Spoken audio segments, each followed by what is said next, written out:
शिव विवाह महोत्सव भाग 7 में अभी तक हमने श्रवण किया कि कामदेव के भस्म होने के बाद सब देवता मिलकर भगवान भोलेनाथ की स्तुति करते हैं और स्तुति से प्रसन्न होकर भगवान भोलेनाथ क्या कहते हैं। आइए इसी क्रम को आगे बढ़ाते हुए कथा में प्रवेश करें। भगवान भोलेनाथ कहते हैं, बोले कृपा सिंधु वृष केतु, कहु अमर आए कही हेतु। बोले कृपा सिंधु वृष केतु, भगवान भोलेनाथ क्या कहते हैं? कहु अमर आए कही हेतु। मानो भगवान शंकर ये कहना चाह रहे हैं कि थोड़ी देर पहले एक अमर आया था। अमर अर्थात देवता। तो बाबा तुलसी यहाँ देवताओं के लिए अमर शब्द लगाकर मानो भगवान भोलेनाथ की महिमा को गाना चाहते हैं कि जिन्हें कोई मार नहीं सकता, उनको भगवान भोलेनाथ इतने समर्थ हैं कि अमर को भी नष्ट करने की ताकत जिसमें है। कि थोड़ी देर पहले एक अमर देव आया था अर्थात कामदेव, और वो मेरी समाधि भंग करना चाह रहा था, तो उसका हाल मैंने ये किया। अब बताओ तुम किस लिए आए हो? कहु अमर आए केहि हेतु। अब सब देवता अंदर से डरे हुए कि कहीं कामदेव की तरह हमारा भी ये हाल ना हो जाए। तब देवताओं के मन में डर बैठा देखकर ब्रह्मा जी कहते हैं, कह विधि तुम प्रभु अंतर जामी, तदपि भगत बस बिनओ स्वामी। ब्रह्मा जी कहते हैं कि प्रभु आप तो अंतर्यामी हैं, आप सब जानते हैं, फिर भी भक्तिवश मैं आपसे प्रार्थना करता हूँ। क्या?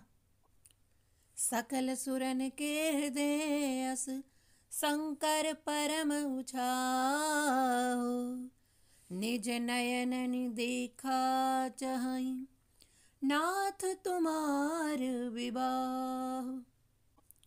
बाबा तुलसी की एक एक चौपाई में इतना सुंदर भाव है। सकल सुरन के हृदय अस, शंकर परम उछाओ। यहां शब्द आया शंकर, तो शंकर का अर्थ होता है कल्याणकारी। तो ब्रह्मा जी कहते हैं, हे शंकर जी, सब देवताओं के हृदय में परम उत्साह है। क्या उत्साह है? निज नयननी देखा चहई, नाथ तुम्हार विबाहु। मानो ब्रह्मा जी भी ये कहना चाह रहे हैं कि प्रभु कामदेव को आपकी समाधि भंग करने भेजा ताकि आपका विवाह हो सके, लेकिन कामदेव तो अब रहा ही नहीं। वो अपने नैनों से आपका विवाह होते हुए नहीं देख सकता और आपके क्रोध से कामदेव भस्म हो गया। इसलिए यहाँ शंकर कहा अर्थात कल्याणकारी कि हे प्रभु कल्याण कीजिए। क्यों? एक अमर की दशा देखकर ये सब देवता भयभीत हैं। इसलिए प्रभु ये क्या चाहते हैं? निज नयननी देखा चहई, नाथ तुम्हार विबाहु। यहाँ ब्रह्मा जी ने दो बातें कही। क्या?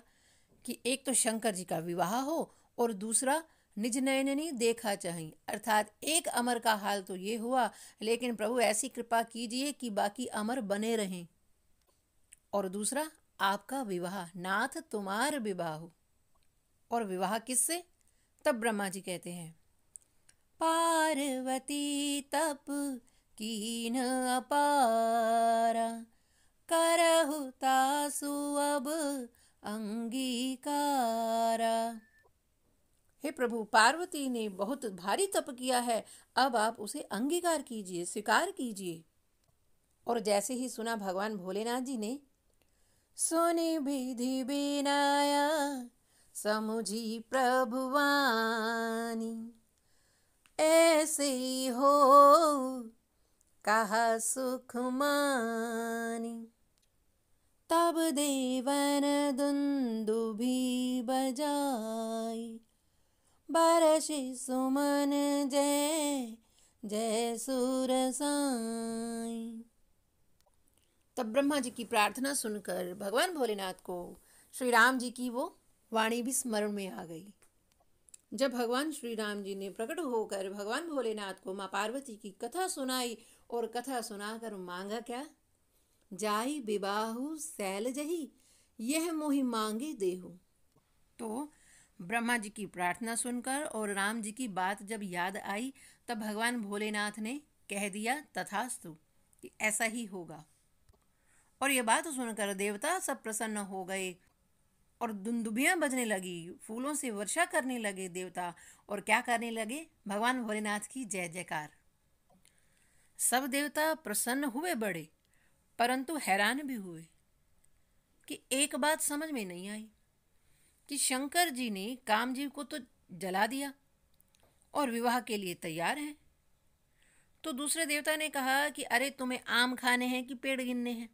अपना काम तो बन गया ना, अब चलो यहाँ से। तो तीसरा देवता बोले नहीं नहीं, अरे पता तो लगे। लेकिन कामदेव की दशा देखकर भगवान भोलेनाथ से पूछने की हिम्मत कौन करे?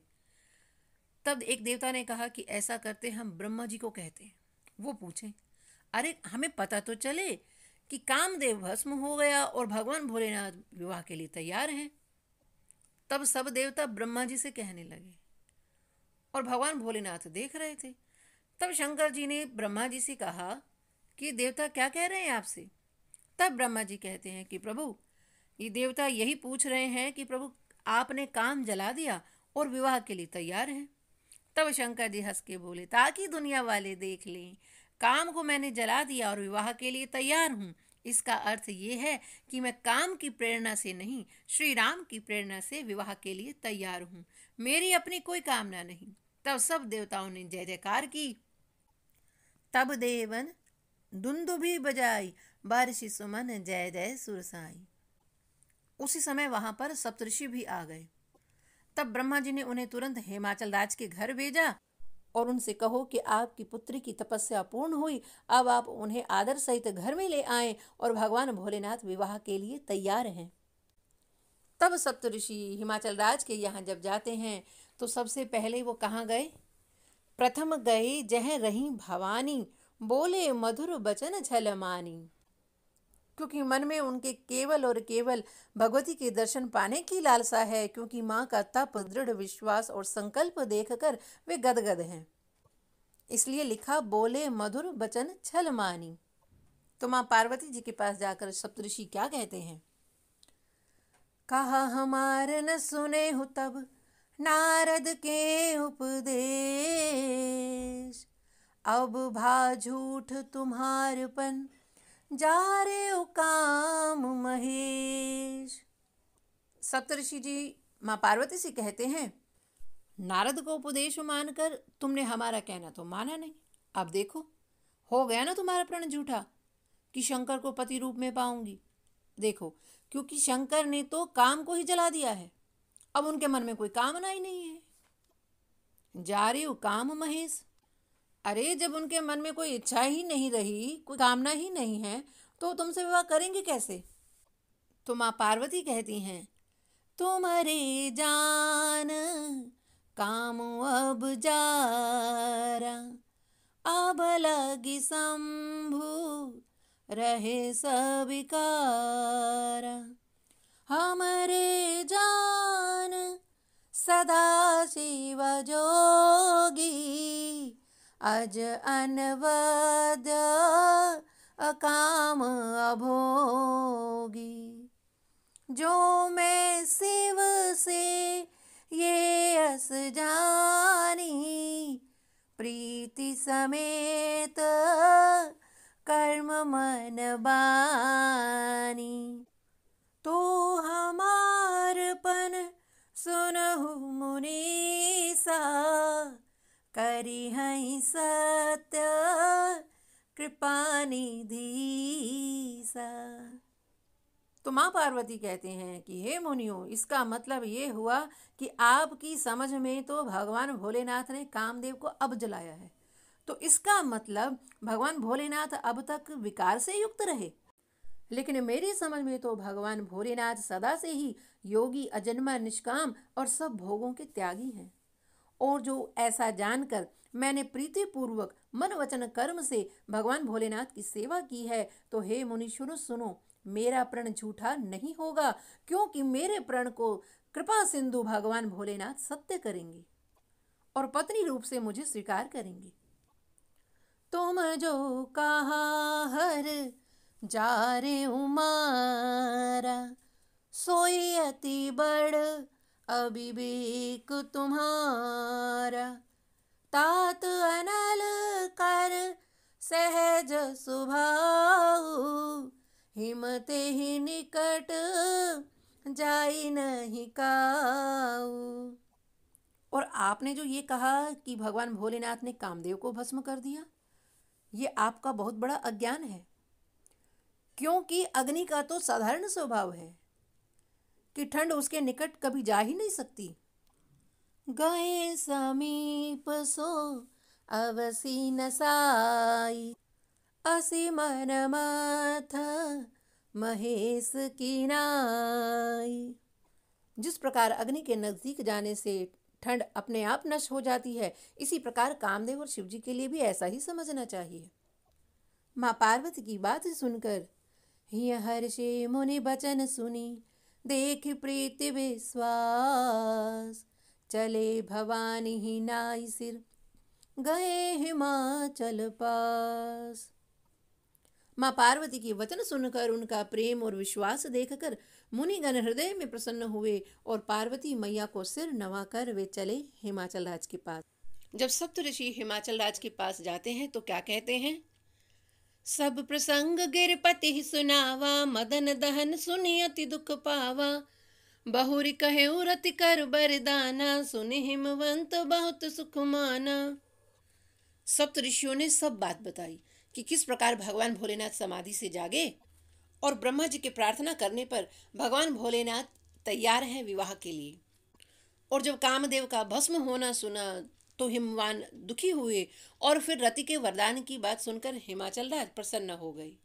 तब हृदय विचार शंभु प्रभुताई सादर मुनि बर लिए बुलाई सुदिन सुनख तो सुगरि सोचाई बेगी वेद विधि लगन धराई। शिवजी का प्रभाव हृदय में विचार कर हिमाचल राज ने सब मुनीश्वरों को बुलाया और शुभ दिन, शुभ नक्षत्र और शुभ सुंदर घड़ी में तुरंत वेद की विधि से शीघ्र ही लगन धरवा दिया। वैसे तो हर महीने शिवरात्रि आती है कृष्ण पक्ष की चतुर्दशी को, लेकिन 2 शिवरात्रि ऐसी हैं जो मुख्य रूप से मनाते हैं उत्सव के रूप में। एक महाशिवरात्रि जो फाल्गुनी मास में आती है।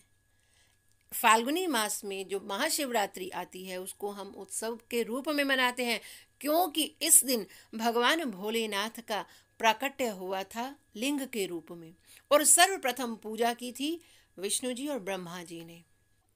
और इस दिन को हम शिव पार्वती के विवाह के उत्सव के रूप में भी मनाते हैं। क्यों? क्योंकि ये जो लिंग है ये माँ पार्वती और शिव जी का प्रतीक है। कैसे? क्योंकि शिवलिंग की जब भी स्थापना की जाती है उसको पीठ पर स्थापित किया जाता है और पीठ जो है वो आदि शक्ति का स्वरूप है और लिंग जो है वो शिव जी का प्रतीक है। तो पीठ और लिंग दोनों एक हैं, भेद नहीं है। इसलिए कहा जाता है कि पीठ पर कभी भी दीपक नहीं रखना चाहिए, क्योंकि पीठ क्या है? आदि शक्ति माँ भवानी है, ये पार्वती जी हैं। और हमने कभी आज तक किसी देवता के ऊपर दीपक जलाकर रखा है? हमेशा उनके सामने रखते हैं ना। इसलिए पीठ पर कभी भी दीपक ना जलाएं। तो विद्वानों का ऐसा मानना है कि इस दिन यानी महाशिवरात्रि के दिन भगवान भोलेनाथ और माँ पार्वती का प्राकट्य हुआ था। ये एक ही रूप है, इसलिए इसको माँ पार्वती और भोलेनाथ जी के विवाह के रूप में भी उत्सव के रूप में मनाते हैं इस दिन महाशिवरात्रि को। जो सावन महीने की शिवरात्रि है वो आती है चातुर्मास में। चातुर्मास प्रारंभ होता है आषाढ़ महीने की शुक्ल पक्ष की एकादशी, जिसको हम शयनी एकादशी कहते हैं। और ऐसा माना जाता है कि इस दिन देव सो जाते हैं, इसलिए इसको देवशयनी एकादशी कहा जाता है। भगवान नारायण शैया पर शयन करते हैं और तब संपूर्ण संसार की व्यवस्था संभालते हैं भगवान भोलेनाथ और माँ पार्वती। और कहते हैं कि जो श्रावण महीने में जो सोमवार के व्रत रखे जाते हैं उसका फल, जो साधारण हम सोमवार के 16 व्रत रखते हैं, वो मात्र 5 सोमवार के श्रावण महीने के व्रत रखने से 16 सोमवार का व्रत का फल मिलता है। क्योंकि ऐसा माना जाता है कि उस समय श्रावण महीने में भगवान भोलेनाथ और माँ पार्वती इस पृथ्वी पर विचरण करते हैं और सब लोगों की मनोकामना पूर्ण करते हैं। और इसलिए श्रावण महीने की कृष्ण पक्ष की जो शिवरात्रि है, चतुर्दशी को शिवरात्रि के रूप में मनाते हैं। इसलिए इस शिवरात्रि की मान्यता है। फाल्गुन कृष्ण पक्ष चतुर्दशी को पीठ सहित लिंग प्रकट हुआ था। तो लिंग क्या है? ये शिव है, परमात्मा का निराकार स्वरूप है। और ये पीठ क्या है? ये पीठ आदि शक्ति का प्रतीक है। इसलिए महाशिवरात्रि के दिन भगवान भोलेनाथ और माँ पार्वती जी का विवाह भक्तजन बड़ी धूमधाम से करते हैं। और वही लिंग ही अर्थात जो शिव हैं वही शंकर बने हैं साकार रूप में, और आदि शक्ति ही माँ पार्वती बनी है साकार रूप में। इसलिए श्री रामचरितमानस में चौपाई है, हृदय विचार शंभु प्रभुताई, सादर मुनिबर लिए बुलाई, सुदिन सुनख तू सुघरी सोचाई, बेग वेद विधि लगन धराई। तो शुभ दिन, शुभ घड़ी, शुभ तिथि क्या है, बड़ा ही सुंदर वर्णन शिव महापुराण में मिलता है। जब हिमाचल राज ने सब मुनियों को बुलाया और तब वशिष्ठ मुनि जी ने भगवान भोलेनाथ और माँ पार्वती का लगन विचारा। तो वशिष्ठ मुनि जी ने कौन सी तिथि बताई? शुभ नक्षत्र, शुभ दिन, शुभ घड़ी कौन सी है? तो शुभ नक्षत्र रोहिणी नक्षत्र और शुभ तिथि मार्गशीर्ष महीने की कृष्ण पक्ष की द्वितीय तिथि और शुभ दिन सोमवार। तो लग्न निकाला वशिष्ठ मुनि जी ने और लग्न पत्रिका अपने हाथों से स्वयं लिखी श्री गर्गाचार्य जी ने, और लिखकर वो पत्रिका दी हिमाचल राज को। और तब हिमाचल राज जी ने वो पत्रिका दी सप्तऋषियों को।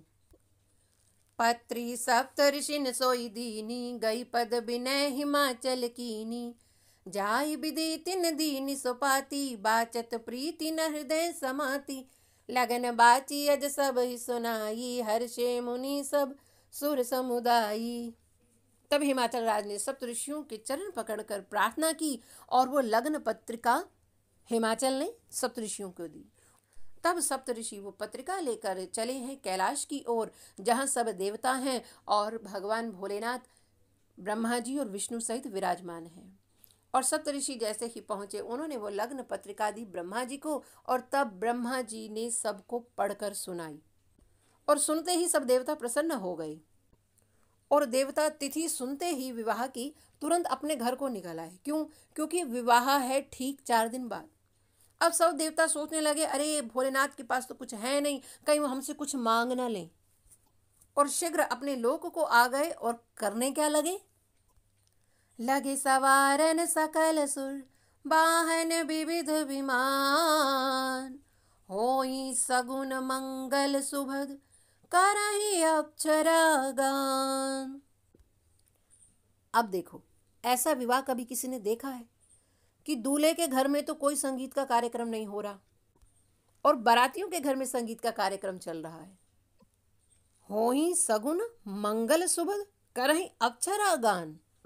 देवता अपने घर में शगुन कर रहे हैं, मंगल गान कर रही हैं, अप्सराएं नाच रही हैं, और दूल्हा अकेले बैठा है घर में। अप्सराएं गीत गा रही हैं, नृत्य कर रही हैं, और देवियां शगुन मना रही हैं। और देवता क्या कर रहे हैं? लगे सवारन सकल सुर, बाहन विविध विमान। सारे देवता अपने अपने विमानों को सजाने में मस्त हैं।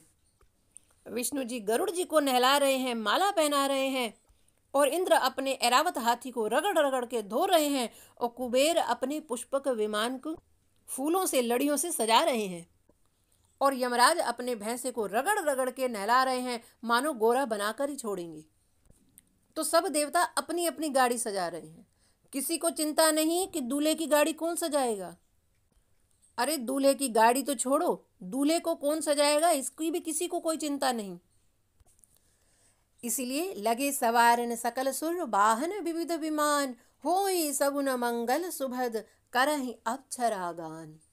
और भगवान भोलेनाथ यहाँ अकेले बैठे हैं, वो अपनी ही मस्ती में प्रसन्न है। अच्छा, विवाह है और घर में कुछ तैयारियां नहीं, क्योंकि तैयारियां तब हो जब घर में कुछ हो। लेकिन भोलेनाथ जी को कोई चिंता नहीं। वो क्या कहते हैं? चिंता करे बलाएं हमारी इस माया जंजाल की, बलिहारी बलिहारी बोलो बलिहारी रघुनाथ की।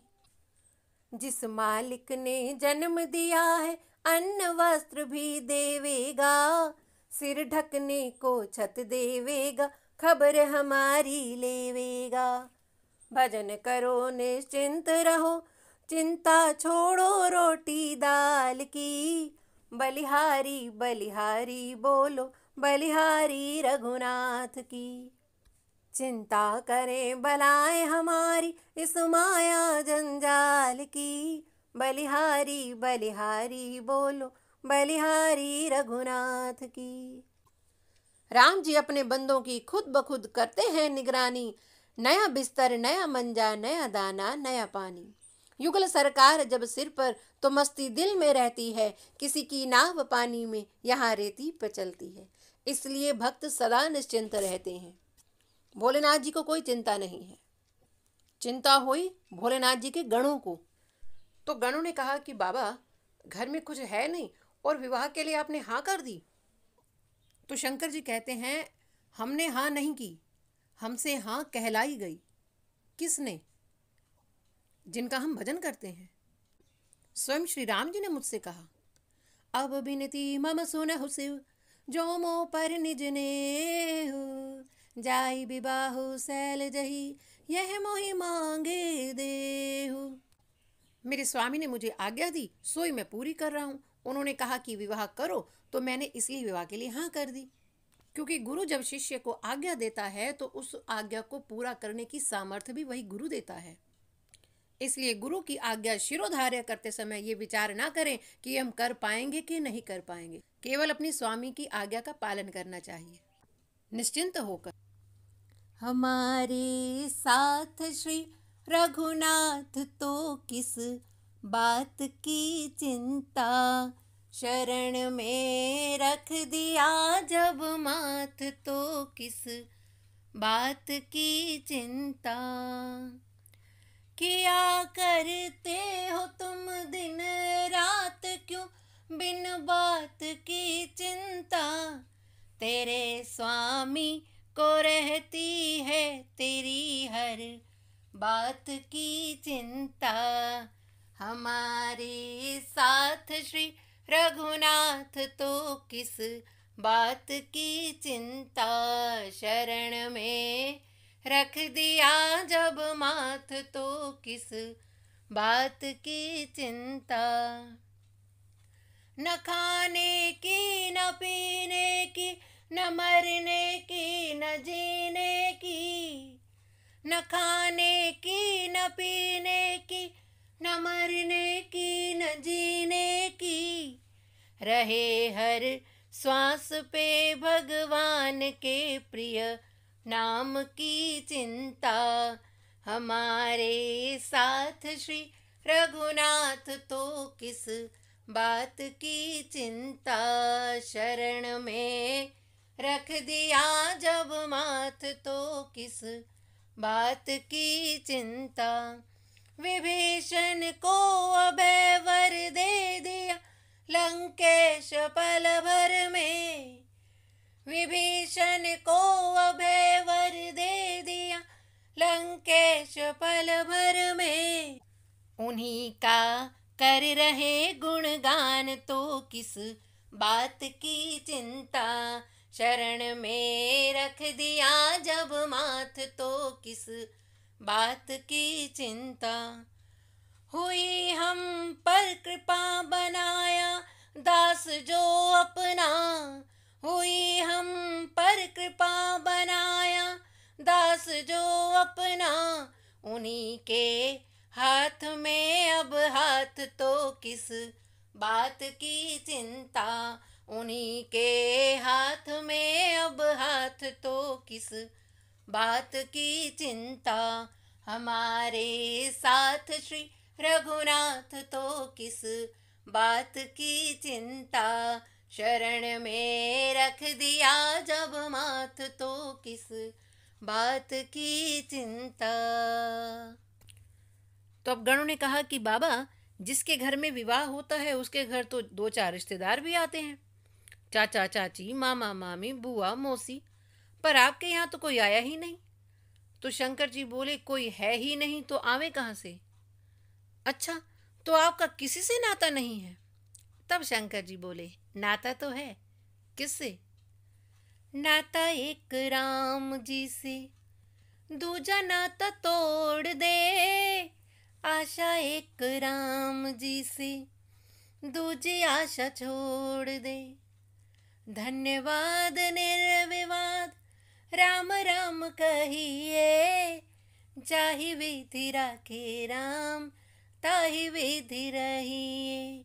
सीताराम सीताराम सीताराम कहिए, जाहि विधि राखे राम ताहि विधि रहिए। अब आया विवाह का दिन, माघ शीर्ष कृष्ण पक्ष द्वितीया तिथि और दिन सोमवार, और शाम के बज गए 4। तब नंदी भृंगी ने पूछा कि प्रभु, देवता अभी तक आए नहीं आपका श्रृंगार करने। तो भगवान भोलेनाथ ने कहा, अरे देवताओं को अपने से फुर्सत मिले तब आए ना, उनकी तो अपनी तैयारियां खत्म नहीं हो रही हैं। 4 बज चुके हैं और 5 बजे बारात निकलने का समय है। तो नंदी भृंगी बेचैन थे। उन्होंने कहा कि प्रभु, फिर हम आपको सजा दें। अब देखो, जो पास में रहता है ना, वो आपके स्वभाव के बारे में अच्छी तरह से जानता है। वे सब जानते हैं कि आपको क्या पसंद है, क्या नापसंद है। तो जैसे ही बाबा के गणों ने कहा कि बाबा हम आपको तैयार कर दें, तो भोलेनाथ प्रसन्न हो गए और कहा, अरे तुमसे अच्छा श्रृंगार तो मेरा कोई कर भी नहीं सकता। इसलिए बाबा तुलसी चौपाई में लिखते हैं, शिवहि शंभुगन करहि सिंगारा, जटा मुकुट अहि मोर सवारा। कुंडल कंकन पहिरे ब्याला, तन विभूत पटके हरिछाला। शशि ललाट सुंदर सिर गंगा, नयन तीनि उपबीत भुजंगा। गरल कंठ उर नर सिर माला, अशिव बेश शिव धाम कृपाला। कर त्रिशूल हर डमरु बिराजा, चले बसई चढ़ी बाजई बाजा। तो शिवजी के गण किस प्रकार भगवान भोलेनाथ को सजाते हैं, उसकी चर्चा हम कल करते हैं। तब तक ओम नमः शिवाय।